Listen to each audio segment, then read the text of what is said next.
और महाकुंभ के आज समापन का दिन है, अंतिम दिन। आज अंतिम स्नान होगा। आपको बता दें अब तक 81 लाख लोगों ने स्नान कर लिया है।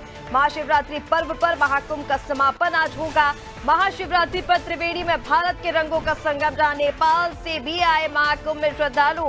अंतिम स्नान पर्व पर कोने कोने से श्रद्धालु पहुंच रहे हैं। ब्रह्म मुहूर्त में स्नान के लिए मध्यरात्रि से संगम पर भीड़, और पश्चिम बंगाल से भी पवित्र स्नान के लिए श्रद्धालु पहुंचे हैं, यानी कि देश विदेश के श्रद्धालु भी यहां पर पहुंच रहे हैं। और कहा यह भी जा रहा है कि अमेरिका के भी आधे से ज्यादा श्रद्धालु पवित्र संगम में डुबकी लगा चुके हैं। 144 वर्ष के दुर्लभ संयोग का साक्षी ये श्रद्धालु बन रहे हैं, और सनातनियों ने यह अद्भुत रिकॉर्ड बनाया है, जहां कहा यह जा रहा था कि 45 दिन में 45 करोड़ श्रद्धालु डुबकी लगाएंगे, लेकिन 45वां दिन है आज महाकुंभ का, और अभी तक 63 करोड़ श्रद्धालु डुबकी लगा चुके हैं। और आज दिन भर निरंतर ये आंकड़ा बढ़ने वाला है, क्योंकि आज 3 करोड़ श्रद्धालु के डुबकी लगाने का अनुमान है।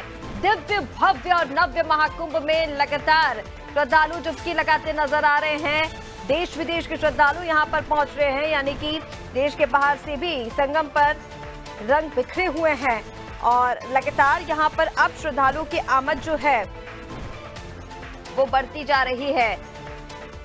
विश्व के सबसे बड़े आयोजन का आज समापन है। महाशिवरात्रि के साथ ही महाकुंभ का समापन। और चलिए तस्वीरें अब आपको दिखाते हैं। हमारे सहयोगी पवन पाल हमारे साथ जुड़ गए हैं लाइव महाकुंभ नगर से। पवन, तस्वीरें दिखाइए कि पर आपकी मौजूदगी है अभी, और क्या तस्वीरें वहां से नजर आ रही हैं, क्योंकि आज महाशिवरात्रि का महापर्व, और इस पर्व के साथ ही आज महाकुंभ का समापन भी हो जाएगा, यानी कि आज श्रद्धालु अंतिम अमृत स्नान कर रहे हैं। देखिए, अगर महापर्व की बात की जाए कुंभ की, तो 13 जनवरी से पौष पूर्णिमा के अमृत स्नान पर्व से महाकुंभ की शुरुआत हुई है, और 45 दिन चलने वाले इस विश्व के सबसे बड़े धार्मिक मेले, धार्मिक समागम का आज 45वां दिन है, जो कि लास्ट दिन है।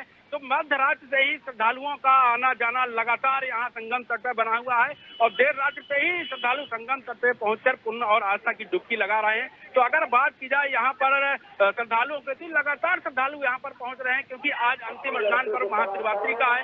तो हर श्रद्धालु इस 144 वर्ष पे बाद जो योग बना है, जो संयोग बना है, जो राशियों का योग बना है, इसमें सम्मिलित होकर इसकी साक्षी बन करके पुण्य की डुबकी लगा करके इसके साक्षी बनना चाहता है। हर कोई बनना चाहता है। तो देश के कोने कोने से, चाहे वो जिस प्रदेश के लोग हों, भारत के लगभग सभी प्रदेशों, यहाँ तक कि भारत के बाहर के देशों से भी श्रद्धालु संगम तट पर पहुंच रहे हैं, आस्था व पुण्य की डुबकी लगा रहे हैं। और यहाँ पर लगातार प्रशासन के द्वारा उनकी जो मूलभूत सुविधाएं हैं, जो व्यवस्था उनको मेरठ क्षेत्र में मिलनी चाहिए, वो व्यवस्थाएं लगातार सरकार के द्वारा दी जा रही है। और उन अधिकारियों की भी नजर मेला क्षेत्र बनी हुई है, क्योंकि यहाँ पर लगातार मुख्यमंत्री योगी आदित्यनाथ के निर्देशों का पालन किया जा रहा है, और मुख्यमंत्री योगी आदित्यनाथ भी लगातार कंट्रोल रूम से कुंभ मेले पर नजर बनाए हुए हैं। जी मैम। तो पवन, जिस तरह से आपने जानकारी दी है, मुख्यमंत्री योगी आदित्यनाथ लगातार कंट्रोल रूम से नजर बनाए हुए हैं। गोरखनाथ मंदिर से भी उन्होंने पूजन अर्चन किया, और उसके बाद से वे लगातार मॉनिटरिंग कर रहे हैं, अधिकारियों से पल पल की खबर ले रहे हैं, ताकि किसी भी तरह की असुविधा वहां पर ना हो। अगर भीड़ को लेकर बात करें पवन, तो वहां पर क्या इंतजाम किए गए हैं, क्योंकि आज बड़ी संख्या में लोग पहुंचने वाले हैं, क्योंकि हमने देखा कि कुछ छुटपुट घटनाएं पहले हो चुकी हैं, और उसका कारण ज्यादा श्रद्धालु की आमद रहा है, भीड़ रही है। और आज भी क्योंकि 3 करोड़ श्रद्धालुओं का अनुमान बताया जा रहा है कि इतने श्रद्धालु डुबकी लगा सकते हैं, ऐसे में इतने श्रद्धालुओं के लिए जो वहां पर पहुंच रहे हैं, क्या व्यवस्थाएं की गई हैं? श्रद्धालुओं की व्यवस्था की बात की जाए तो लगातार यहाँ पर आज 45वां दिन है, तो व्यवस्था को लेकर के सरकार पूरी तरह से सतर्क है, पूरी तरह से तैयारी कर रखी है। लगातार अधिकारी, चाहे मेला प्राधिकरण हो, चाहे उच्च अधिकारी हो, लगातार व्यवस्था पर नजर बनाए हुए हैं। और व्यवस्था की बात की जाए तो भीड़ को देखते हुए, अत्यधिक भीड़ को देखते हुए यहाँ पर आवागमन के मार्ग श्रद्धालुओं के लिए अलग कर दिए गए हैं, क्योंकि एक ही मार्ग से आने जाने से कभी भी कोई भी हादसा होने की संभावना बनी रहती है, जिसको लेकर के पूर्व घटना से सरकार ने यह सबक सीखा है, और श्रद्धालुओं के आने जाने का जो निर्धारित है, मार्ग निर्धारित है, उसको अलग कर दिया, क्योंकि एक रास्ते से आने के लिए, वहीं दूसरे रास्ते से जाने के लिए मार्ग को निर्धारित कर दिया गया है। वो भी इस पर पूरी नजर अधिकारी बनाए हुए हैं कि मेला में कहीं भी अव्यवस्था ना हो, कहीं पर चाहे वो स्नान घाट हो, चाहे वो ट्रैफिक प्लान हो, हर तरफ अधिकारियों की निगाहें हैं, क्योंकि संगम तट पे भी लगातार श्रद्धालुओं को ये गाइडलाइन दी जा रही है कि जो भी श्रद्धालु स्नान कर रहे हैं, स्नान करने के बाद लगातार संगम तट से वापस निकलते रहें और जो जिस मार्ग से आ रहा है उस मार्ग पर ही स्नान करें,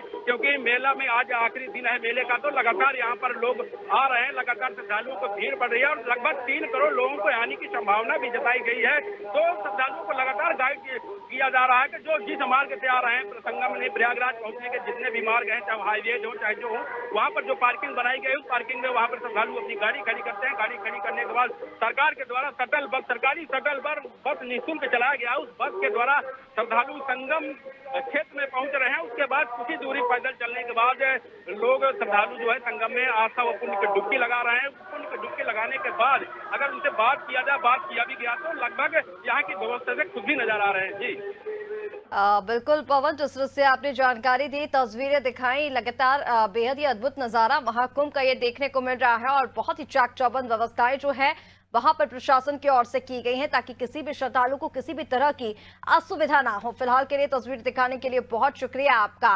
तो महाकुंभ से ये सीधी तस्वीरें हम आपको दिखा रहे हैं जहां पर किस तरह से आज अंतिम दिन का अमृत स्नान जारी है। सरकार पूरी तरह से तैयार है अमृत स्नान कराने के लिए, क्योंकि आज ही के दिन महाशिवरात्रि के इस पर्व के साथ महाकुंभ के इस पर्व का भी समापन हो जाएगा।